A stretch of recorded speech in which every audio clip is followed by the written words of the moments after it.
शब्द उपदेश दीक्षा नाम, उस नाम पहले तो गिनती नहीं होती। अब पहले बच्चा जहां मर्जी बैठ के किसी पेड़ के नीचे बैठ के पढ़ाई करे, कोई गिनती है उसकी मंदिर में जाए पाठ कर ले, कोई कहीं गिनती नहीं होगी जब तक उसका स्कूल में दाखिला नहीं होगा। स्कूल में दाखिला होगा, 1 साल पढ़ेगा तो नर्सरी में जाएगा, फिर आगे यूकेजी में जाएगा, पहली क्लास में जाएगा, बाहर इतना मर्जी पढ़ता है, कोई पढ़ाई की कदर, डिग्री नहीं मिलेगी उसको। पढ़ तो लेगा पर डिग्री वाला वो प्रमाण पत्र नहीं मिलेगा, मोहर नहीं लगेगी कि हाँ बच्चा ये पढ़ा लिखा है, इतना मर्जी बाहर पढ़ ले। इसीलिए महापुरुष समझा, सदगुरु जो होते हैं वो क्या होते हैं, वो डिग्री देने वाले होते हैं। राम नाम के हीरे मोती मैं बिखराऊं गली गली, ले लो रे कोई राम का प्यारा, शोर मचाऊं हिमाया के दीवानों सुन लो, एक दिन ऐसा आएगा, धन दौलत और माल खजाना बड़ा यही रह जाएगा, सुंदर काया माटी होगी। क्या होगी संसार में, ये बड़े साबुन लगाते हैं, सेंट लगाते हैं, पाउडर बहुत काजल लगाकर सज बज के जाते हैं, क्या बनता है फिर ये, सुंदर काया माटी होगी। ये भजन बहुत पहले गाया कि चर्चा होगी, अब तो चर्चा भी नहीं करता है, अब तो मर जाओ तो क्या है, ठीक है मर गया कोई बड़ी बात थोड़ी है। अब चर्चा भी नहीं करते। पहले के जमाने में लोग बैठ के हाँ भी अच्छा था तो कहते थे हाँ भी बहुत अच्छा आदमी था, बहुत अच्छा आदमी था। अब मर जाता है कोई बाकियों की याद नहीं करते, कोई नहीं याद करता किसी को। मैं तो देखा संसार इतना वैरागवान हो गया है, जो माँ बाप है मेरा बेटा और मर गए, कुछ याद नहीं, फटाफट काम करो इनको, काम करके छुट्टी करो, बाद में कोई याद नहीं करता। तो बेवकूफ कौन हुआ, हमने अपना परमार्थ नहीं बनाया, अपना परलोक नहीं बनाया। जिन बच्चों के लिए इतना समय दिया, उन बच्चों ने हमें 4 दिन भी याद नहीं किया।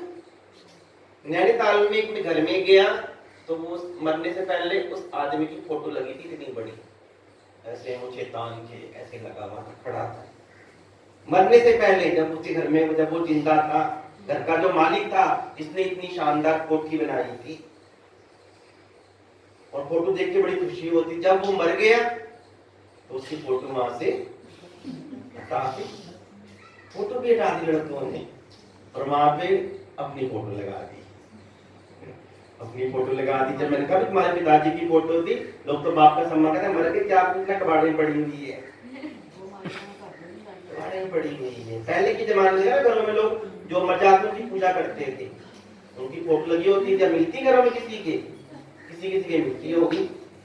पहले लोग पिंडदान करते थे, कितने साल तक याद करते थे कि हमारा पूर्वज मर गया, ये था। अब कोई है किसी को, क्यों याद करते थे उनको, क्योंकि उनके अंदर कुछ संस्कार थे, गुण थे। गुण आदमी को याद कराता है। जब हमारे में संस्कार था, हमें कौन याद करेगा। जब हमारे अंदर कोई क्वालिटी नहीं, कोई गुण ही नहीं है, तो हमारे बच्चे भी हमें याद नहीं करेगा। ठीक है हमें पाल दिया, ठीक है पैदा करते, कौन सा बड़ा काम कर दिया, अपने शौक के लिए किया, ऐसे बोलते हैं आजकल, अपने शौक के लिए किया कि लोग इनको ताना ना मारे, ये जी नपुंसक है या ये बच्चे भी ऐसे हैं। तो इसलिए समय बड़ा अच्छा है, ताने मारते हैं, रोज उल्टा बोलते हैं, गाली देते हैं, तभी तुम्हारे मन में विराग नहीं आता। कितने ठीक हो तुम, अब तो आ जाना चाहिए। तो इसलिए कह रहे हैं कि समय जो है कलयुग चल रहा है, कलयुग काली बादरी झरझर परत अंगार। यही अंगार है हमारे जो गिर रहे हैं रोज हमारे ऊपर। कोई हमें गाली दे जा रहा है, कोई हमें कुछ कह जा रहा है कि मनुष्य तेरी कोई इज्जत नहीं है, फिर भी हम घमंड कर रहे हैं। तो ये हमारी मूर्खता है, ये हमारी समझदारी नहीं है। कबीरा नीचे ऐसे रहो जैसे फल आए डाली। कहते हैं जिसके अंदर फल आ जाता है, देखा ना डाली क्या होती है, और डालियों से नीचे हो जाती है। तो कबीर कह रहे हैं जिसके अंदर कुछ भी गुण आ जाता है तो क्या हो जाता है, वो नम्रता वाला हो जाता है। उसके अंदर ये देख लो भी नम्रता आ गई आदमी के अंदर, कुछ इसके अंदर कुछ गुण आ गया है, बस क्या नहीं हो जाता है। महात्मा बुद्ध के अंदर करुणा आई, महावीर के अंदर आई। तो जब महावीर बैठे ध्यान में कर रहे थे, कोई ऐसी गाय निकली बगल से। उस गाय का मालिक आया, उसने पूछा कि तुमने मेरी गाय देखी है? अब वो अपने ध्यान में थे, उनको सुनाई नहीं पड़ा बाहर की आवाज, उन्होंने कोई जवाब नहीं दिया।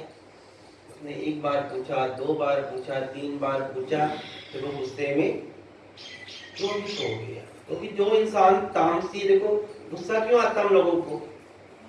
बुढ़े लोग गुस्सा आता है, बुढ़े लोग भी देखिए 70 साल के, गुस्सा आ गया मुझे, तुम्हें तो शांत हो जाना चाहिए। एक सीमे में कहते जवानी में खून खोलता है, बोलते हैं जवानी में खून उबाल मारता है।